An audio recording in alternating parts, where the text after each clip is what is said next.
বর্তমানে শোনা যাচ্ছে ফেসবুক, হোয়াটসঅ্যাপ এবং ইনস্টাগ্রাম চালাতে টাকা দিতে হবে। এটা কতটুকু সত্য? মেটা কোম্পানি তাদের 3টি জনপ্রিয় অ্যাপ ফেসবুক, ইনস্টাগ্রাম এবং হোয়াটসঅ্যাপের জন্য নতুন পেইড প্লাস সংস্কার চালু করার সিদ্ধান্ত নিয়েছে। ওয়াল স্ট্রিট জার্নালের তথ্য অনুযায়ী এই প্রিমিয়াম সেবাগুলোর জন্য ফেসবুক ও ইনস্টাগ্রামে প্রতি মাসে $3.9 এবং হোয়াটসঅ্যাপে $2.99 খরচ করতে হবে। এই টাকার বিনিময়ে ব্যবহারকারীরা কিছু বাড়তি সুবিধা পাবে, যেমন ইনস্টাগ্রামে লুকিয়ে স্টোরি দেখা বা হোয়াটসঅ্যাপে নতুন থিম ব্যবহার করা, যেটা মূলত তাদের কৃত্রিম বুদ্ধিমত্তা বা এআই এর পিছনে হওয়া বিশাল খরচ তুলতে এই নতুন আয়ের পথ চালু করেছে। তবে সাধারণ ব্যবহারকারীদের চিন্তার কোনো কারণ নেই, কারণ এই পেড সেবাটি সম্পূর্ণ ঐচ্ছিক বা অপশনাল রাখা হয়েছে।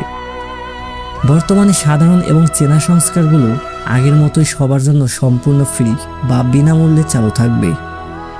তাই টাকা না দিলেও কারো অ্যাকাউন্ট বন্ধ হবে না কিংবা সাধারণ যোগাযোগে কোনো সমস্যা হবে না।